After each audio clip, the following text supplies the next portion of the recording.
Hey guys, it's Ahmed here on Recruitable University and on today's recruitment program. So we are on the last module and we are on the last lesson of the recruitment course. So we are on module 6, talking about the operational side of the business, and we went through payroll, back office, policies, outsourcing a team. So now you've outsourced the team and you've managed to find a team via the various method that we mentioned. Now we'll be going through how to manage that team management, the best way to manage them, how to get the most out of your team, and how to give them tasks, how to sort of give them targets, and how to monitor those targets and the productivity that they are making. So the first one, of course, is productivity. How do you know the because again, these are remote staff now we're talking about. So they're not in your reach, they're not sitting next to you. You can't look over your shoulder and see what they are doing. So how do you monitor them? So there's different ways of monitoring your staff. Of course, if they are your sales staff and they should be on the phones and they should be making back-to-back calls and trying to close deals and trying to make bookings, then they should be spending most of their times on the phones. So monitoring their productivity, we've got one, seeing their calls. So I use a soft phone called 3CX, which I believe we mentioned at the beginning of our course, which was the how to start a recruitment agency. And I use a soft phone, a VoIP phone called 3CX. This also comes with a wallboard. So the cool feature about this is it shows you who is making calls, how many calls they've made. So this is what it looks like. This is over here. Again, you can't see all their names, but so this is one team or one division here. So you can see the different extension numbers of this team here. So if we get a call for, let's just say, hey, Ahmed here, I hope you're finding value in this video. If you need any free advice or help with your recruitment agency, or you're thinking of starting your own agency but have some questions, feel free to join our weekly Q&A. You may have seen some clips from it on my page. I'll post a link in my Telegram community, which is completely free to join. I don't even need your email or phone number, and I'll personally be there to answer any of your questions. The link is down below for those of you who are interested. Now let's get back to the video. This person over here, then we'll put the call through to 1013. So this allows your team to be in different parts of the world and be connected on this platform where they can share the calls, they can forward calls to each other. If let's just say the person on extension 1006 is already on a call, then the calls will ring out to everybody else and just to say, hey, my colleague is actually on a call right now. Can I help you with anything, or can I take a message? And they can just so it gives the unity or the feeling of working together, and even though they're not sitting next to each other in an office. And this gives you an indication as well what the total call time is like. So for example, today this person made or in these past few days. So sometimes it gives you the daily record and it gives you the weekly record. So this person has made extension 1006 has made 322 calls and had a total talk time of 520 minutes. So this is the total call times for, I believe, 2 days or 3 days. And extension 1002 has made 363 calls and has a total talk time of 5 hours and 18 minutes. If you look at extension 1004, which is currently not in use, had a total talk time of 0.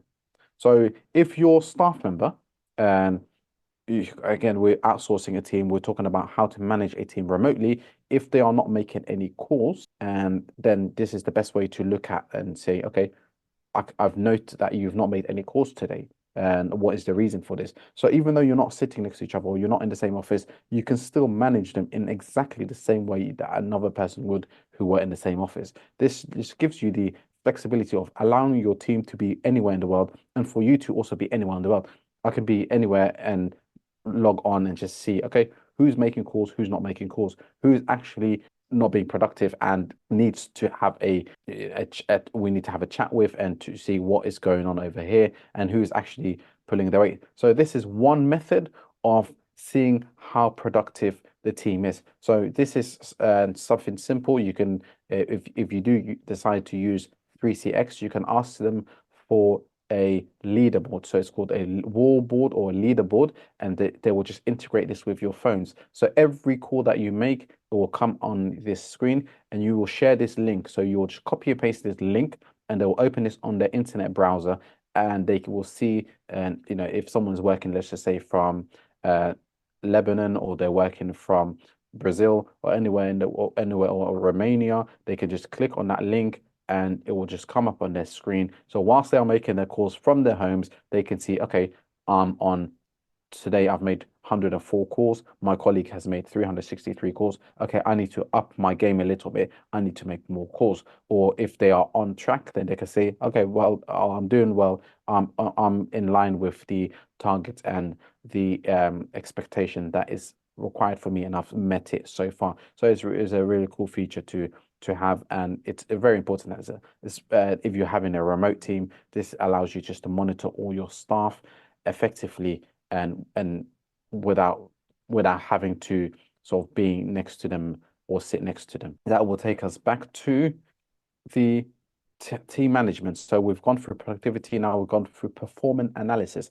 How to know, or how do we, what indications to know? So if you're using a CRM, I use a CRM, and I will look at performance analysis on a weekly basis. What we do is before that, every Mondays we will have a team meeting. So we have this team meeting, and we just call each other via 3CX. So we have multiple people on the line, and we are discussing our figures for the week. What is our targets?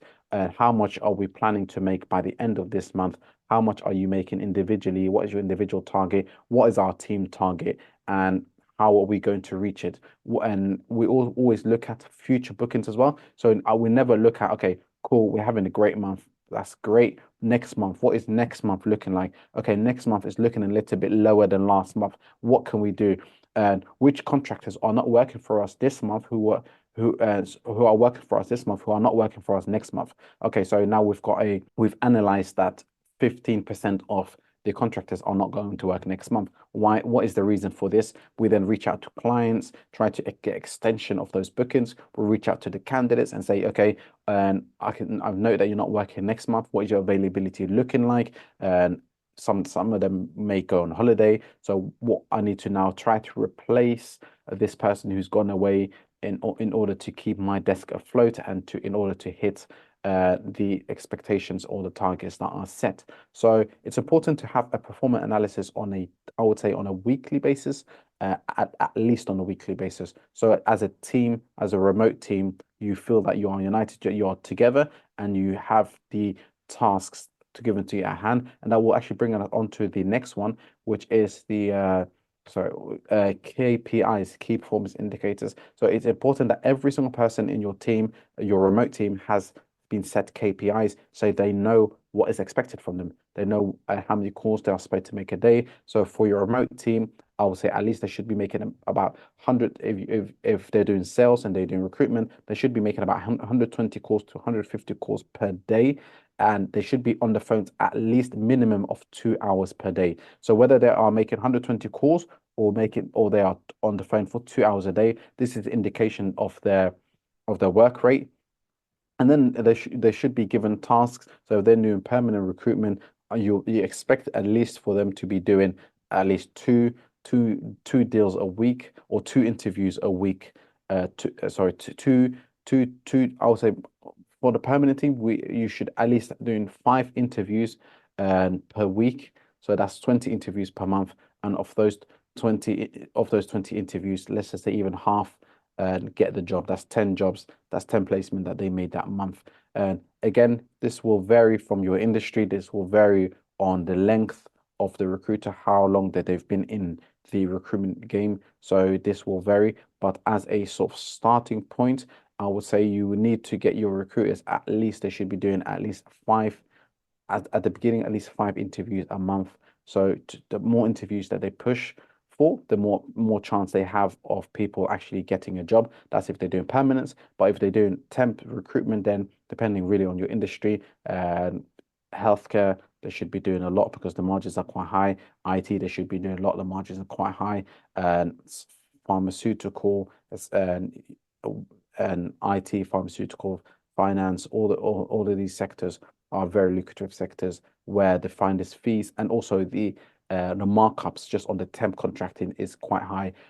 You're looking at anything between, so 10 to 15 to 20 pounds per hour for every hour that they work that you can make. So it's important that you give your team a KPI task, how many calls they need to make, how much money they need to do, how many new CVs they need to bring on the system. So I target them at least 5 new CVs a day.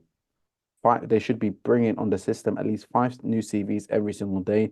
That is a task that they need to, and as part of the KPIs. So then give them the KPIs at the beginning of the month, analyzing it sort of mid-month. So and then this middle of the month, we'll give them that push or that chat. Should say, for example, in the middle of the month, they've only had they managed to get 2 CVs a week, and they didn't manage to hit the target.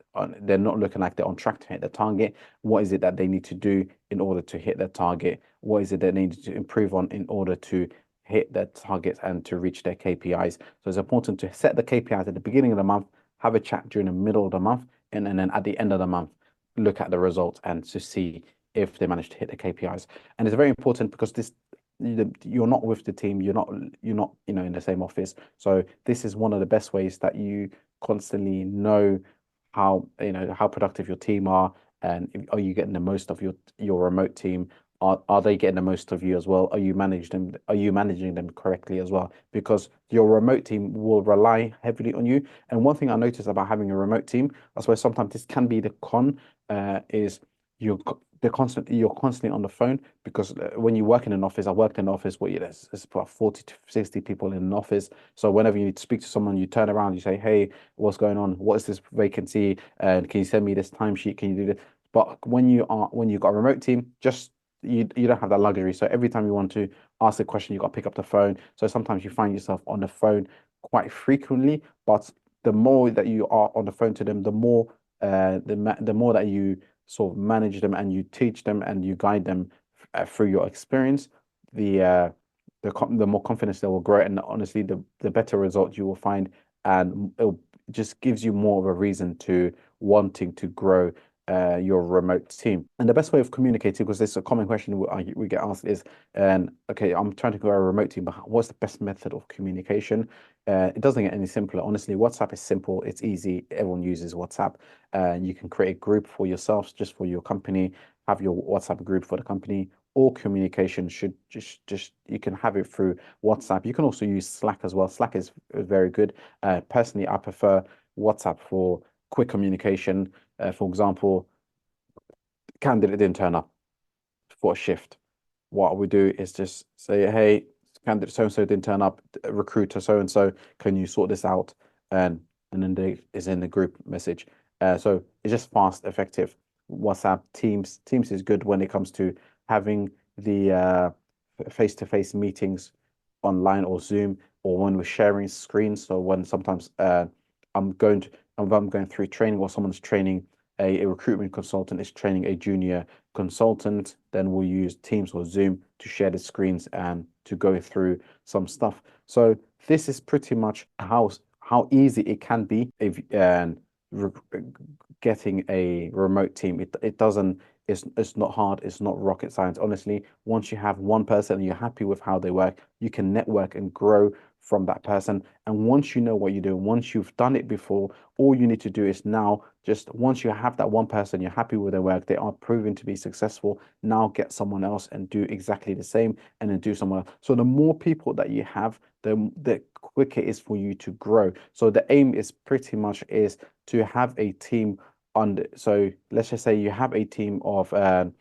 recruitment consultants. They are all doing well. What I tend to do is then I'll get the 3 recruitment consultants a resourcer, so someone to work underneath them, and they will train, they will guide, they will literally pass over their skills, and in return, of course, they will get a commission from the resourcer for everything that they make, as an incentive for them to train them, as an incentive for wanting their resources to grow. So each recruitment consultant then will have a team of, let's just say, 5 staff underneath them. And the more staff members they have underneath them, the more sort of you get to distance yourself a little bit from your company and get to focus on scaling the business, on looking at maximizing the revenue and maximizing getting the most profit for your business, and growing and potentially looking into different sectors and tapping into different fields. So this is pretty much how to grow a recruitment company, how to start an agency, how to maintain a remote team, and how to grow a company.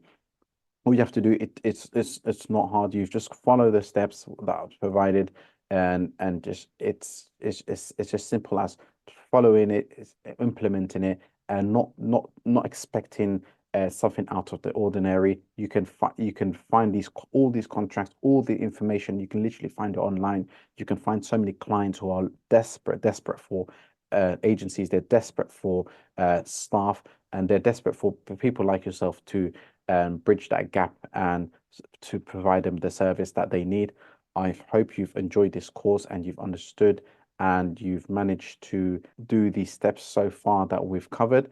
And if there's any sort of questions, there'll be webinars and specific groups and communities that we'll be having for you to ask any of these questions.